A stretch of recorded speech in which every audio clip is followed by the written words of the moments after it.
Hello friends. आज हम बात करेंगे सीटेट एग्जाम से रिलेटेड बहुत ही इंपॉर्टेंट क्वेश्चंस की, जो कि आपके एनसीईआरटी ईवीएस से रिलेटेड होने वाले हैं। तो फ्रेंड्स, अगर आप सीटेट एग्जाम की तैयारी कर रहे हैं तो ये वीडियो और इसके सभी प्रश्न आपके लिए बहुत ही इंपॉर्टेंट होने वाले हैं, इसलिए आप वीडियो को बिना स्किप किए हुए एक बार लास्ट तक जरूर देखिए। तो टॉपिक है हमारा स्कूल जाना। तो बच्चे किस प्रकार से स्कूल जाते हैं। बांस और रस्सी के पुल का यहाँ प्रयोग किया जाता है, तो ये किया जाता है असम में। ट्रॉली का प्रयोग किया जाता है लद्दाख में। सीमेंट के पुल का प्रयोग किया जाता है आपका पानी के ऊपर यानी समतल क्षेत्र में। बल्लम, जो कि लकड़ी की एक छोटी नाव होती है, ये केरल में प्रयोग में लाई जाती है। ऊंट गाड़ी आपका राजस्थान में। बैलगाड़ी मैदानी इलाकों में और गांव में। रास्ते पथरीले और आसमान है, ये कहाँ पर हैं? पहाड़ों में यानी उत्तराखंड राज्य में। ज्यादातर पक्षियों की आंखें उनके सिर के दोनों तरफ होती हैं। पंछी एक ही समय में दो अलग अलग चीजों पर नजर डाल लेते हैं। जब ये बिल्कुल सामने देखते हैं तब इनकी दोनों आंखें एक ही चीज पर होती हैं। ज्यादातर पक्षियों की आंखों की पुतली घूम नहीं सकती, वे अपनी गर्दन घुमाकर ही आसपास देखते हैं। पक्षी जब दोनों आंखें एक ही चीज पर केंद्रित करते हैं तो उन्हें चीजों की दूरी का एहसास होता है, और जब अलग अलग चीजों पर केंद्रित करते हैं तो उनका देखने का दायरा बढ़ता है। चील, बाज और गिद्ध जैसे पक्षी हमसे 4 गुना दूर से देख पाते हैं। जो चीजें हमें 2 मीटर की दूरी से दिखाई पड़ती हैं, वही चीज ये पक्षी 8 मीटर की दूरी से देख पाते हैं। एक पक्षी की आंखें उसके सिर पर होती हैं और उनके सिर के दोनों तरफ छोटे छोटे छेद यानी कान होते हैं। इन्हीं की मदद से पक्षी सुनते हैं। छिपकली के भी छोटे छेद जैसे कान होते हैं, मगरमच्छ के भी छोटे छेद जैसे कान होते हैं, लेकिन हम उन्हें आसानी से देख नहीं सकते। जानवरों पर अलग अलग पैटर्न उनकी त्वचा पर बालों के कारण होते हैं। किसी जानवर के शरीर पर बालों के बिना कोई पैटर्न नहीं होता। ये क्वेश्चन आपका सीटेट सितंबर 2016 में आया हुआ है। कान वाले जानवर शरीर पर जिनके बाल होते हैं वो जन्म देते हैं। शरीर के बाहर बिना कान या छेद वाले जानवर अंडे देते हैं। सबसे बड़ी मादा हाथी झुंड की मुखिया बन जाती है।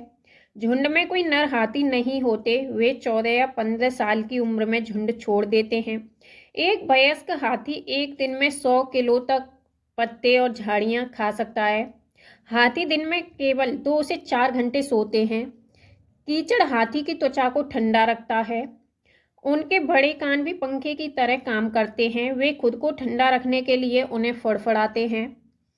झुंड में 10 से 12 मादा हाथी और बच्चे होते हैं। खेजड़ी गांव राजस्थान में जोधपुर के पास है। लगभग 300 साल पहले इस गांव के लोगों को बचाया था।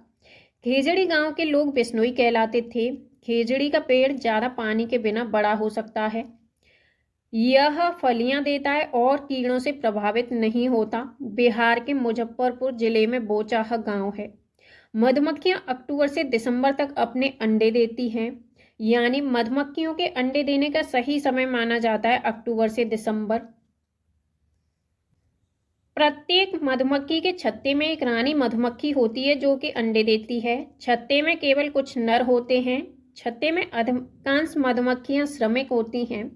श्रमिक के रूप में नर मधुमक्खियों की कोई विशेष भूमिका नहीं होती। ट्रेन कच्छ गुजरात में गांधीधाम से शुरू होती है।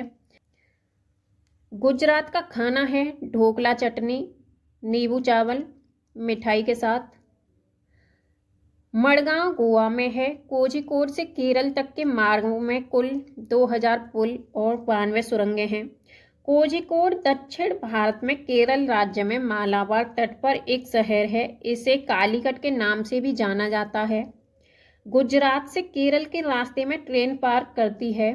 महाराष्ट्र, गोवा, कर्नाटक, फिर भारतीय राज्य केरल पहुंचती है। अब हम बात करते हैं भाषा और जहां बोली जाती है वो राज्य। तो मलयालम बोली जाती है आपका केरल में। कोंकणी कर्नाटक, महाराष्ट्र, गोवा और केरल के कुछ हिस्सों में। मराठी बोली जाती है महाराष्ट्र, गोवा, दमन और दीव, दादरा और नागर हवेली। गुजराती बोली जाती है आपका गुजरात में। कन्नड़ बोली जाती है कर्नाटक, आंध्र प्रदेश, तमिलनाडु और महाराष्ट्र में। फेरी केरल में उपयोग की जाने वाली एक नाव है। इसका विवरण आप ट्रेन टिकट पर पा सकते हैं, जिसमें कि ट्रेन नंबर, यात्रा की शुरुआत की तारीख, बर्थ और कोच संख्या, किराया यानी टिकट की लागत, दूरी किलोमीटर में, ये सभी आप ट्रेन की टिकट पर पा सकते हैं।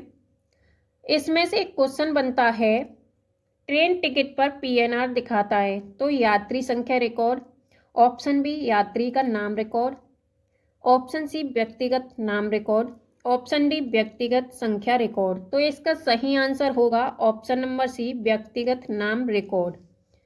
नेक्स्ट क्वेश्चन बनता है आपका, आरक्षित रेल टिकट से निम्नलिखित में से कौन सी जानकारी प्राप्त की जा सकती है? बुकिंग की तारीख और समय, यात्रा शुरू होने की तारीख और समय, कोच नंबर, बर्थ नंबर और किराया, यात्रियों का नाम, आयु और लिंग, नाम, बोर्डिंग स्टेशन और अंतिम स्टेशन के साथ ट्रेन नंबर, गंतव्य पर पहुंचने की तिथि और समय। इसमें आपके ऑप्शन दिए हैं ABCD के रूप में। तो इसका सही आंसर होगा option number B, A, B, C और D, यानी इसका ऑप्शन नंबर बी सही होगा, जिसमें कि आपके ये सभी ऑप्शन सही हैं। नेक्स्ट अब हम बात करते हैं कर्णम मल्लेश्वरी के बारे में। क्या तुमने अखबार में इनके बारे में पढ़ा है? कर्णम मल्लेश्वरी एक वेट लिफ्टर यानी भारोत्तोलक हैं। ये आंध्र प्रदेश की रहने वाली हैं। इनके पापा पुलिस में हवलदार हैं। जब ये 12 साल की थी तभी से वजन उठाने का अभ्यास करने लगी। अब वे एक बार में 130 किलोग्राम तक वजन आसानी से उठा लेती हैं। कर्णम ने भारत के बाहर 29 मेडल जीते हैं। उनकी 4 बहनें भी रोज वजन उठाने का अभ्यास करती हैं। नेक्स्ट टॉपिक है मधुबनी पेंटिंग। चित्र में डिजाइन को मधुबनी कहा जाता है। यह लोक कला एक बहुत पुराना रूप है। बिहार में एक जिला है जिसे मधुबनी कहा जाता है, उसी के नाम पर इस पेंटिंग का नाम पड़ा। ये चावल के पाउडर के पेस्ट से पेंटिंग बनाई जाती है, जिसमें रंग मिलाया जाता है। इन्हें बनाने के लिए नील, हल्दी, फूलों और पेड़ों आदि के रंगों का प्रयोग किया जाता है। चित्रों में इंसानों, जानवरों, पेड़ों, फूलों, पंछियों, मछलियों और कई अन्य प्रकार के जानवरों को दिखाया गया है। वेलवनिका गांव कर्नाटक में है। गिजुभाई बधेका गुजरात में रहते थे। उन्होंने बच्चों के लिए कई कहानियां लिखी। एक भारतीय रॉबिन अपने अंडे सड़क के किनारे पत्थरों के बीच में देता है। कोयल कुएं के घोंसले में अपने अंडे देती है। पक्षी अपने अंडे देने के लिए ही घोंसले का निर्माण करते हैं। चूजे बड़े होने के बाद अपना घोंसला छोड़ देते हैं। नर्मदा आंध्र प्रदेश में है। हिलगुंडी कर्नाटक में है। हिलगुंडी में बच्चों की पंचायत को भीम संघ कहा जाता था। बरगद के पेड़ के बारे में, जो लटकती हुई शाखाओं की तरह दिखता है वह वास्तव में इस पेड़ की जड़ें होती हैं। डेजर्ट ओक यानी रेगिस्तानी ओक एक पेड़ है जो ऑस्ट्रेलिया में पाया जाता है। ओक के पेड़ की जड़ें गहराई तक जाती हैं और पानी पेड़ के तने में जमा हो जाता है। असम में चावल की नई फसल के अवसर पर बिहू उत्सव मनाया जाता है। माघ बिहू 14 और 15 जनवरी को या असमिया कैलेंडर के 10वें महीने के पहले और दूसरे माघ में मनाया जाता है। बिहू के अवसर पर बांस में भेला घर बनाते हैं। मुक्तापुर गांव आंध्र प्रदेश तेलंगाना राज्य के पोचमपल्ली जिले में है। पोचमपल्ली जिले में पारंपरिक व्यवसाय कालीन बुनाई, खिलौना बनाना, इत्र उत्पादन आदि ये चीज़ें उस जगह के नाम से प्रसिद्ध हो गई हैं जहां उन्हें बनाया जाता है, जैसे कि कुल्लू शॉल, मधुबनी पेंटिंग, असम रेशम, कश्मीरी कढ़ाई आदि। अबू धाबी आपका संयुक्त अरब अमीरात में है। चिट्टप्पन मलयालम में पिता के छोटे भाई को कहते हैं। कुंजम्मा मलयालम में पिता के छोटे भाई की पत्नी को कहते हैं। केरल में कई फलों के पेड़ मिलते हैं, जैसे कि नारियल, केला, कटहल, पपीता, सुपारी आदि। रेगिस्तान में उगने वाला एकमात्र पेड़ है खजूर। केरल में विभिन्न मसाले मिलते हैं, जैसे कि तेजपत्ता, इलायची, काली मिर्च आदि। गरम मसाला छोटी और बड़ी इलायची, लौंग, जीरा, दालचीनी, काली मिर्च, सौंठ आदि से बना हुआ होता है। लेफ्टिनेंट कमांडर वहीदा प्रिज्म भारतीय नौसेना में एक डॉक्टर हैं। लेफ्टिनेंट वहीदा परेड का नेतृत्व करने वाली पहली महिला हैं।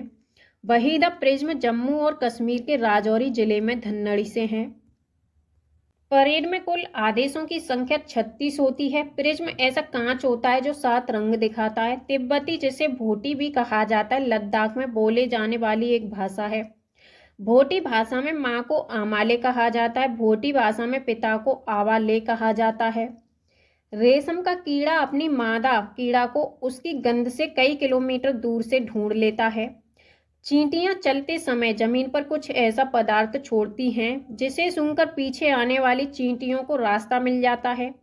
मच्छर हमारे शरीर की गंध, खासकर पैरों के तलवों की, और हमारे शरीर की गर्मी से हमें ढूंढ लेते हैं।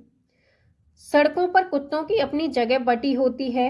एक कुत्ता दूसरे कुत्ते के मलमूत्र की गंध से जान लेता है कि उसके इलाके में बाहर का कुत्ता आया हुआ है। जैसे हमें इतने सारे रंग दिखाई देते हैं, उतने रंग जानवरों को दिखाई नहीं देते।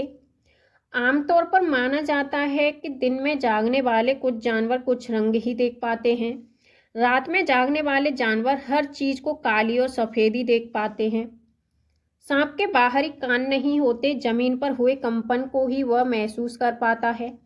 जंगल में ऊंचे पेड़ पर बैठा लंगूर पास आती मुसीबत जैसे शेर चीता को देखकर एक खास आवाज निकालकर अपने साथियों को संदेश देता है। कुछ पक्षी अलग अलग खतरों के लिए अलग अलग आवाजें निकालते हैं, जैसे कि उड़कर आने वाले दुश्मन के लिए एक अलग तरह की आवाज और जमीन पर चलकर आने वाले के लिए दूसरी तरह की आवाज। मछलियां खतरे की चेतावनी एक दूसरे को बिजली तरंगों से देती हैं। कुछ जानवर भूकंप या तूफान आने से कुछ समय पहले अजीब हरकतें करने लगते हैं। जो लोग जंगल में रहते हैं वे जानवरों के इस व्यवहार को समझते हैं। वे जान लेते हैं कि भूकंप आने वाला है या कुछ अनहोनी होने वाली है। सन 2004 दिसंबर में आए सुनामी से कुछ समय पहले जानवरों के अजीब व्यवहार और उनके द्वारा दी गई चेतावनी भरी आवाज़ों को अंडमान की एक खास आदिवासी जाति समझ गई। उन्होंने वह इलाका खाली कर दिया। इस प्रकार इस जाति के लोग सुनामी के कहर से अपनी जान बचा पाए। डॉल्फिन भी अलग अलग तरह की आवाजें निकालती हैं और एक दूसरे से बात करती हैं। वैज्ञानिकों का मानना है कि कई जानवरों की अपनी पूरी भाषा है। स्लॉथ भालू जैसे दिखते हैं, पर ये भालू नहीं है। ये दिन के करीब 17 घंटे पेड़ों से उल्टे सिर लटकाकर मस्ती से सोते हैं। ये जिस पेड़ पर रहते हैं उसी के पत्ते खाते हैं। लगभग 40 वर्ष के अपने पूरे जीवन में ये मुश्किल से 8 पेड़ों पर घूमने की तकलीफ उठाते हैं। ये सप्ताह में एक बार ही सोच करने के लिए पेड़ से नीचे उतरते हैं। बाघ की मूछें हवा में हुए कंपन को भांप लेती हैं और उसे शिकार की बिल्कुल सही स्थिति का पता चल जाता है। बाघ की मूंछों से इन्हें अंधेरे में रास्ता ढूंढने में भी मदद मिलती है। बाघ अपने इलाके में मूत्र करके अपनी गंध छोड़ते जाते हैं। यह इलाका कई किलोमीटर बड़ा हो सकता है। एक बाघ किसी दूसरे बाघ के मूत्र की गंध से उसको झट से पहचान लेता है। बाघ मौके के अनुसार अपनी आवाज बदलता रहता है। गुस्से में, कराहने में, गुर्राने में अलग आवाज और बाघिन को बुलाना हो तो अलग आवाज। बाघ का गुर्राना 3 किलोमीटर दूर तक सुना जा सकता है। बाघ हवा में पत्तों के हिलने और शिकार के झाड़ियों में हिलने से हुई आवाज में अंतर को भांप लेता है। बाघ के दोनों कान बाहर की आवाज इकट्ठा करने के लिए अलग अलग दिशाओं में बहुत ज्यादा घूम जाते हैं।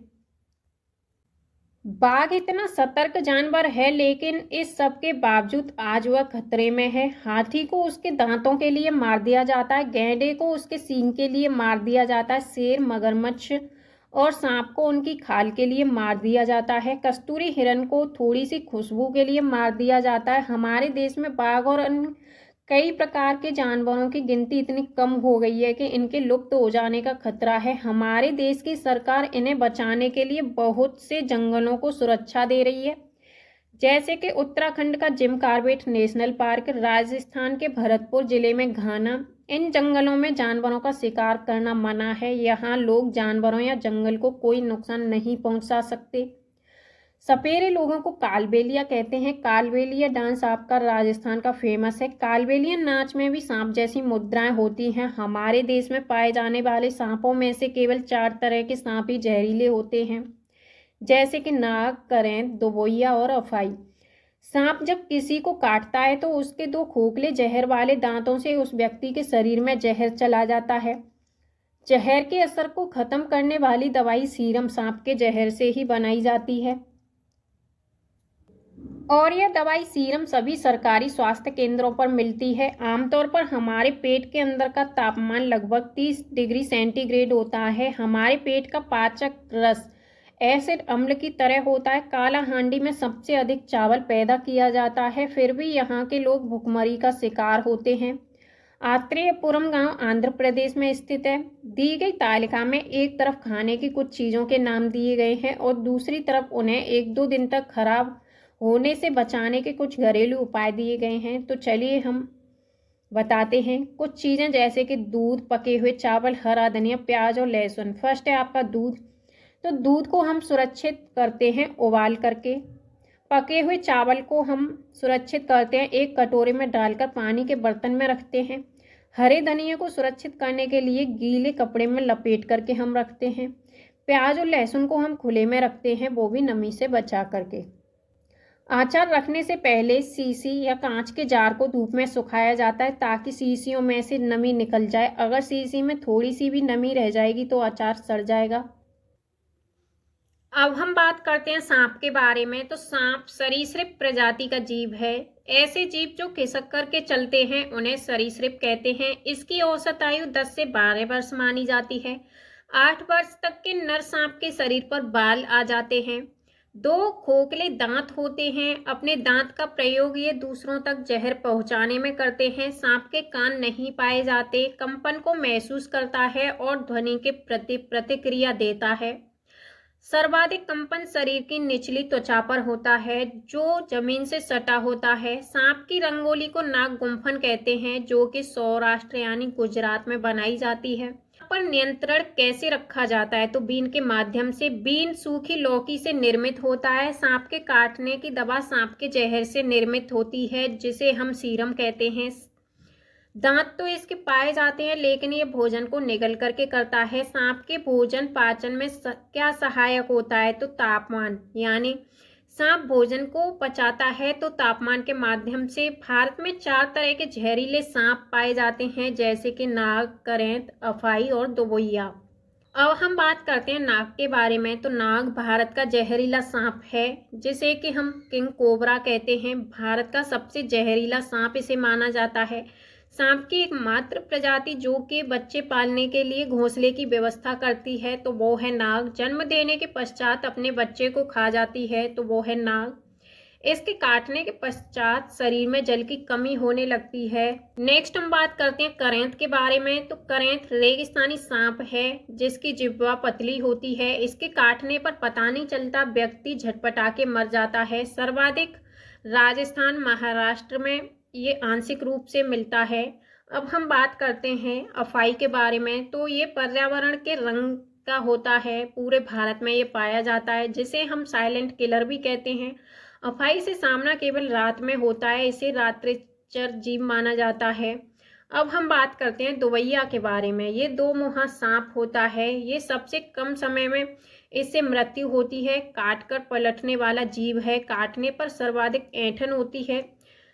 अब नेक्स्ट हम बात करते हैं कालबेलिया यानी नागिन डांस के बारे में। तो सर्वाधिक ये राजस्थान और गुजरात में होता है। नाग गुम्फन कहते हैं हम सांपों की रंगोली को, जो कि गुजरात में बनाई जाती है। नेक्स्ट टॉपिक है हमारा केंचुआ। तो इसकी औसत आयु 8 वर्ष मानी जाती है। औसत लंबाई 14 इंच मानी जाती है। इसे हम किसानों का मित्र कहते हैं, क्योंकि मिट्टी को ये भुरभुरा बनाता है। इसके मिट्टी में ऑक्सीजन का प्रवाह बढ़ता है और इससे मृदा उपजाऊ बनती है। और ये अपघटक श्रेणी का जीव माना जाता है। खरपतवार नष्ट करने में इसकी महत्वपूर्ण भूमिका होती है। इसका सामान्य रंग होता है भूरा। नेक्स्ट हम बात करते हैं डॉल्फिन के बारे में। तो यह एक जलीय जीव है। सबसे बुद्धिमान जलीय जीव इसे माना जाता है। अलग अलग भाषा बोलने वाले जीवों में इसे रखा गया है। मनुष्यों से दोस्ती करने वाला ये जीव है। भारत का राष्ट्रीय जलीय जीव इसे कहा गया है। अंधी डॉल्फिन या सूसू को हम कहते हैं भारत का राष्ट्रीय जलीय जीव। भारत में गंगा नदी में प्रयागराज से हल्दिया के मध्य ये पाई जाती है। कछुआ वन्य जीव विहार वाराणसी में किस किस को संरक्षित किया गया है? तो कछुआ और डॉल्फिन को यहाँ संरक्षित किया गया है। नेक्स्ट टॉपिक है हमारा ब्लू व्हेल। तो पृथ्वी का सबसे भारी जीव इसे माना जाता है। सबसे घातक जलीय शिकारी इसे कहा गया है। औसत आयु इसकी 90 वर्ष मानी जाती है। फेफड़े द्वारा ये सांस लेती है। समुद्र में सबसे ज्यादा शिकार करती है। ये सर्वाधिक संख्या में यह प्रशांत महासागर में पाई जाती है। नेक्स्ट टॉपिक है हमारा वर्नाल्ट। तो इसके शरीर पर यह चिपका रहता है और इसके शिकार से भोजन प्राप्त ये करता है, यानी वर्नाल्ट ब्लू व्हेल के शरीर पर पाया जाता है और ये इसी से भोजन प्राप्त करता है। नेक्स्ट हम बात करते हैं मकड़ी के बारे में। तो कीट वर्ग का ये अपवाद है। इसके 8 पैर होते हैं। सामान्य कीट के 6 पैर होते हैं। सामाजिक जीव ये नहीं मानी जाती क्योंकि यह गंदगी फैलाती है। पृथ्वी पर पाए जाने वाले सर्वाधिक जीवों में मकड़ी तीसरे स्थान पर है और प्रजनन के पश्चात यह अपने नर को मार देती है। नेक्स्ट टॉपिक है रेशम का कीड़ा। तो अपनी मादा को उसकी गंध से कई किलोमीटर दूर से ये पहचान लेता है। सहतूत के पेड़ पर यह पाला जाता है। उत्पादन इसका सेरीकल्चर कहलाता है। नेक्स्ट टॉपिक है मधुमक्खियां, यानी अनीता की मधुमक्खियां। तो इसके छत्ते को हम बी हाइव कहते हैं। फूलों में परागण में सर्वाधिक सहायक होती है मधुमक्खी। इससे हम शहद प्राप्त करते हैं। छत्ते में कई प्रकार की मधुमक्खियां पाई जाती हैं। रानी मक्खी अंडे देती है। सिपाही मक्खी छत्ते के समीप पहरा देती है। भारत में सर्वाधिक शहद उत्पादन बिहार में होता है। इसका सही समय माना जाता है अक्टूबर से दिसंबर। अंडे देने का ये सही समय माना जाता है। कभी खराब ना होने वाला भोजन होता है आपका शहद। नेक्स्ट हम बात करते हैं चींटियों के बारे में। तो ये अपने पीछे कुछ ऐसा छोड़ती चली जाती हैं जिससे अन्य चींटियां लाइन बनाती हैं। कुछ चींटियां अपघटक की श्रेणी में आती हैं। अपघटक श्रेणी में कौन सी चींटियां आती हैं? तो ये छोटी लाल चींटियां अपघटक की श्रेणी में आती हैं। नेक्स्ट है आपका दीमक। तो सबसे बेहतर सेलुलोज बनाने वाले जीव होते हैं ये, और ये शुद्ध अपघटक कहलाते हैं। अपना भोजन मृत जीवों और सूखी लकड़ी को बनाते हैं। नेक्स्ट है ततैया और भौरा। ये समूह में रहने वाले जीव हैं। मधुमक्खी के अलावा छत्ता बनाने वाले जीव होते हैं ततैया और भौरा। तो गाइज आपको ये वीडियो कैसी लगी एक बार आप हमें कमेंट बॉक्स में ज़रूर बताएं। और अगर आप ऐसी ही वीडियो लगातार प्राप्त करना चाहते हैं, जो भी स्टूडेंट सीटेट एग्जाम की तैयारी कर रहे हैं, वो एक बार हमारे चैनल को सब्सक्राइब जरूर करें। Thank you.